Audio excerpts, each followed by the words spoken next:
Hey learners, welcome back to the data structure series. If you are new here, don't forget to subscribe so you don't miss out all the important concepts we cover. Today we are diving into super useful data structures, that is queues. Ever wondered how tasks get processed in order they arrive? Like waiting in a line at a store or how your playlist plays song. That's a queue in action. Let's explore how queues work and why they are important.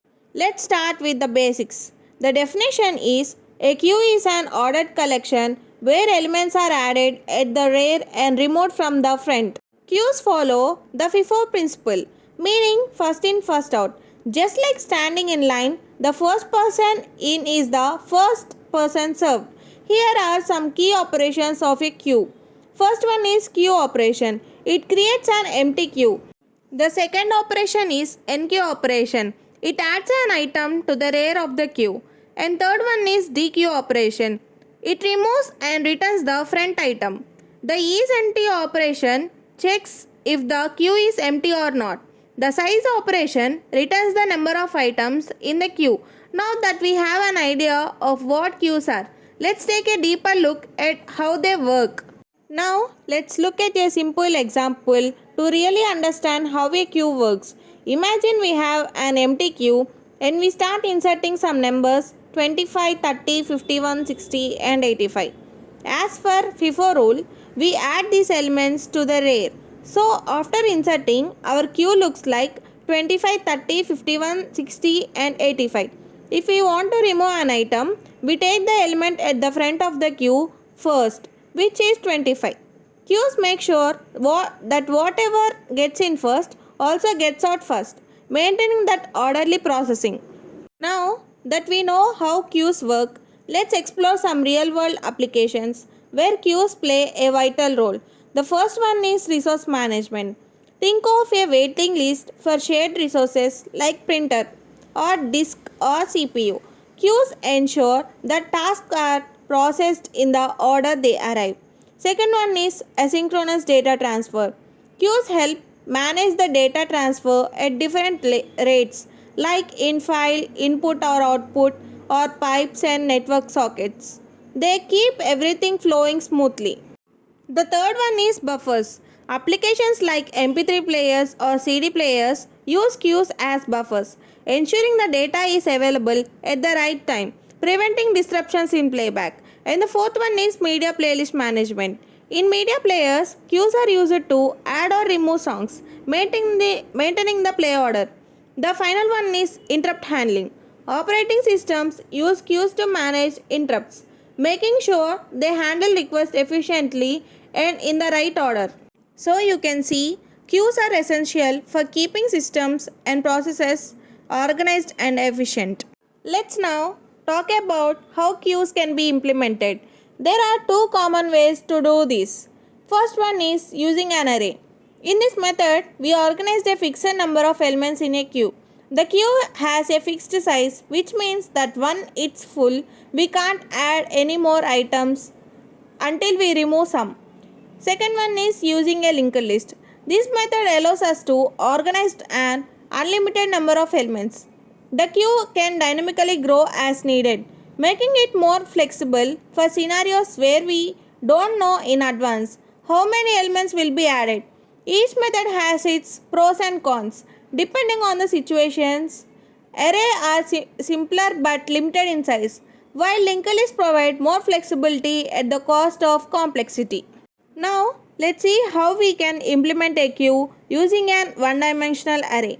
In this approach, the queue stores a limited number of elements based on the size of the array. Here, how it works. First, we define a one-dimensional array of a specific size to hold the queue elements. Next, we use two variables, front and rear, to keep track of the positions at the front and rear of the queue. Initially, both front and rear are set to -1, meaning the queue is empty. To insert an element, we increment the rear by 1, add the new value at the rear position in the array. To delete an element, we increment the front by 1 and return the value at the front position.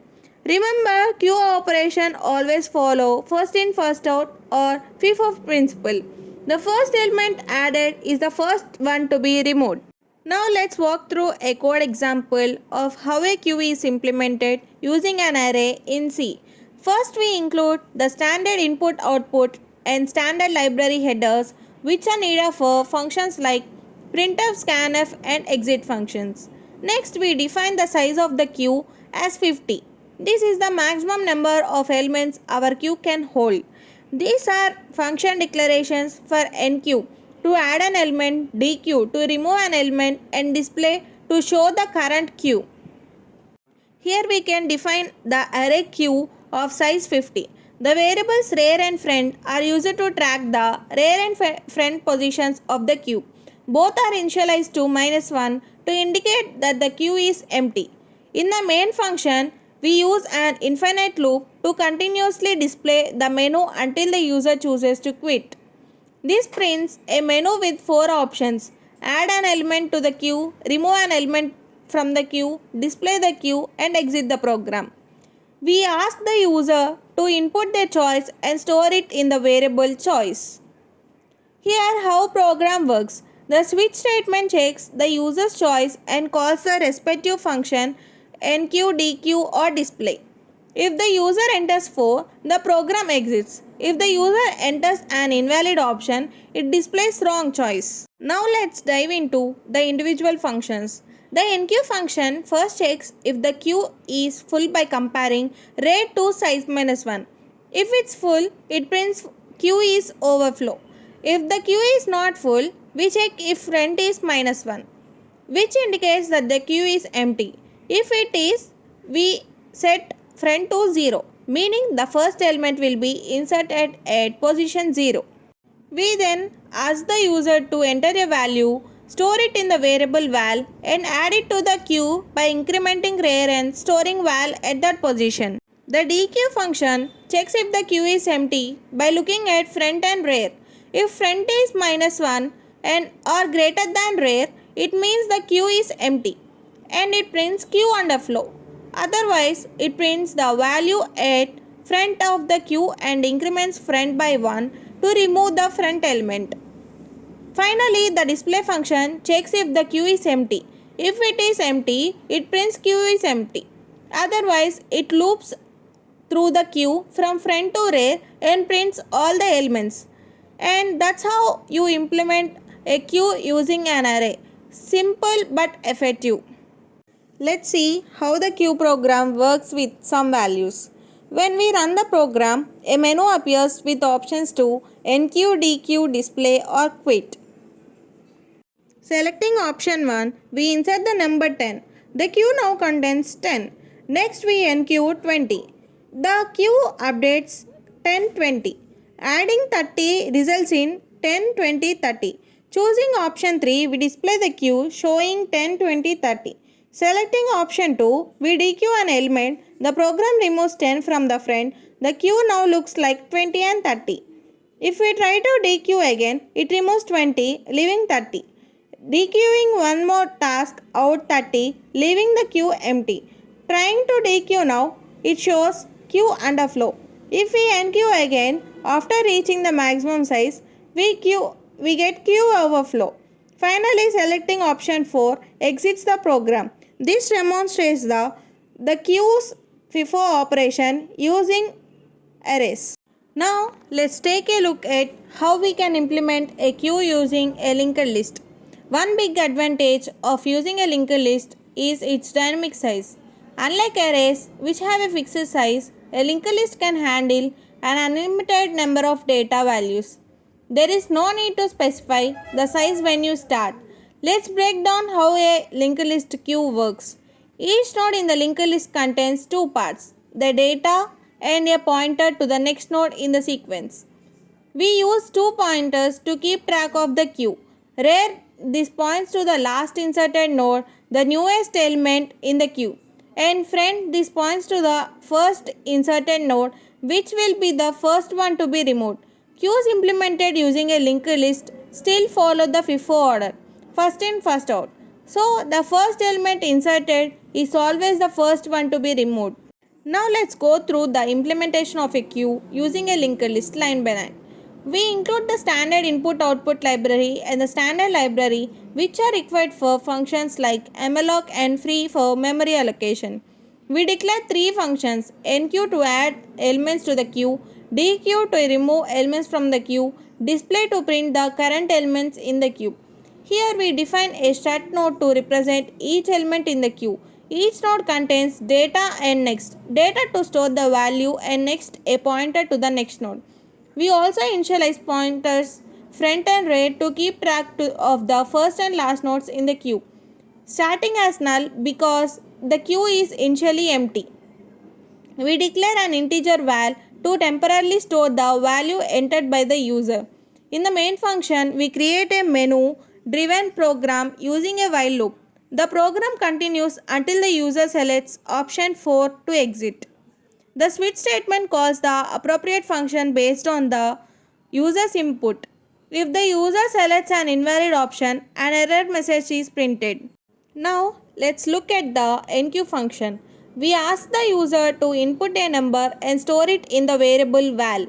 If the queue is empty, we create the first node using malloc and set front and right to point to it. If the queue already has elements, we allocate memory for a new node, add the value to it, and link it to the end of the queue by updating the rar. Next is the dequeue function. We set queue to the point to the front node. If the queue is empty, we print queue is empty. Otherwise, we print the value being removed from the queue. If the queue has more than one element, we move the front pointer to the next node and free the old front node. If the queue has only one element, we free the front node and set both front and rear to the null, meaning the queue is now empty.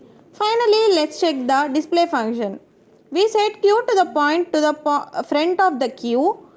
If the queue is empty, we print queue is empty. Otherwise, we loop through the queue starting from front and print each element until queue reaches null, indicating the end of the queue. And that's how we implement a queue using a linked list, allowing dynamic memory allocation and handling unlimited elements efficiently. Now let's see how the queue implemented with a linked list works with some values. When we run the program, a menu appears with options to enqueue, dequeue, display or exit. Selecting option 1, we insert the number 5. The queue now containing 5. Next we enqueue 15. The queue updates up to 515. Adding 25 results in 5, 15, 25. Choosing option 3, we display the queue showing 5, 15, 25. Selecting option 2, we dequeue an element. The program removes 5 from the front. The queue now looks like 15, 25. We dequeue again, it removes 15, leaves 25. Dequeuing one more takes out 25, leaving the queue empty. Trying to dequeue now, it shows queue is empty. Finally selecting option 4 exits the program. This demonstrates how the linked list queue maintains FIFO order with dynamic size. And that wraps up the first unit of data structures. We covered everything from arrays and linked lists to stacks and queues. In the next video, we will dive into the second unit and explore more exciting topics. So stay tuned. If you found this video helpful, don't forget to like, share and subscribe to the channel. Thanks for watching. I will see you all in my next video.